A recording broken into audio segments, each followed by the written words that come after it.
It's edition 95 of the Toolstop podcast. I'm Mark and I'm joined by Neil. 95 episodes of this podcast. It's amazing. Isn't it? It's one more than 94. Right, exactly. Now, nearly the big 100. I know, we need to start thinking 5 about weeks' that. time, we get some special guests arranged. After this week, We'll make a note about that. Aye. That's just now with your Metabo pen. I still think the new one's better. Oh, don't keep going on about that. This is the old one, it's still going. Notice that the new one was sitting in the corner there, never used. I'm still using this. Fair enough. Now, we've got the video running again, so the camera's over there in the corner. Big John couldn't be with us today, unfortunately.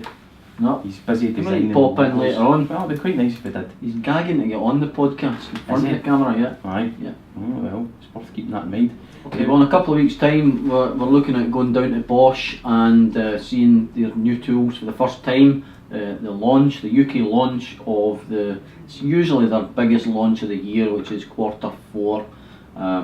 So, is that Q4 October? Yeah. Aye, that's right. So Q4, a couple of weeks' time. I'll go through what we've got and what we're expecting. Then, the GCM 12 GDL, which is the one that everybody's been asking for.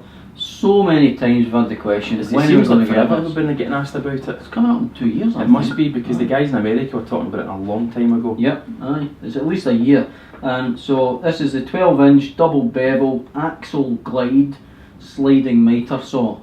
So that's I'm looking forward to seeing it because I've not seen this in action. And I think it's got a lot of hype to live up to. Aye.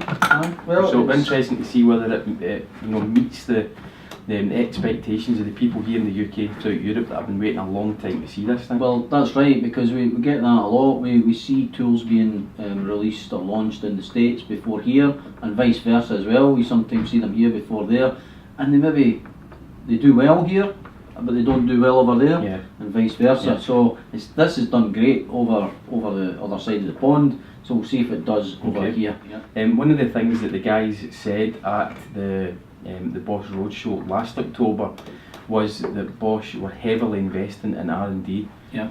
So for them, for all there's still this global recession. Yeah. Bosch are a company that are spending their cash seriously. Mm-hmm. They feel they're spending it wisely, finding out what the guys in the job site are wanting, and then bringing that back in house. Yeah. And developing tools that are going to meet the needs. And yeah. I don't imagine there's a single product on that list that won't be aimed at a specific part of the market. Oh, exactly. Yeah. They're not going to be wasting money just bringing things to market and hoping that they're going to be a success. Oh no, they'll do the research. On the Toolstop blog, as of today, if you go onto toolstop.co.uk/blog, it's coming across the screen just now. You'll be able to see a buying guide for multi-cutters. What's that? Was that? Just that there, just flow past you. Yeah. You'll be able to see a buying guide for multi-cutters. Right. It's not the biggest market in the world in terms of the manufacturers that are in that space that are producing what you would call professional class multi-cutters.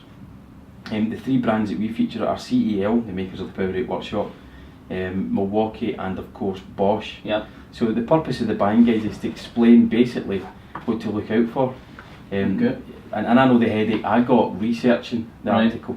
I could only imagine if my money was on the line, the kind of headache I would have before I stump up the cash to buy one. Well, that's where we come in. Absolutely. Here to help.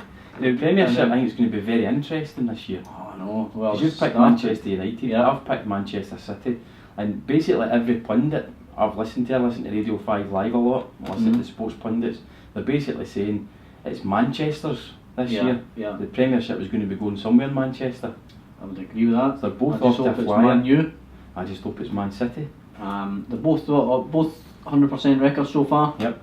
So Scoring goals for fun. Rooney's on fire for United.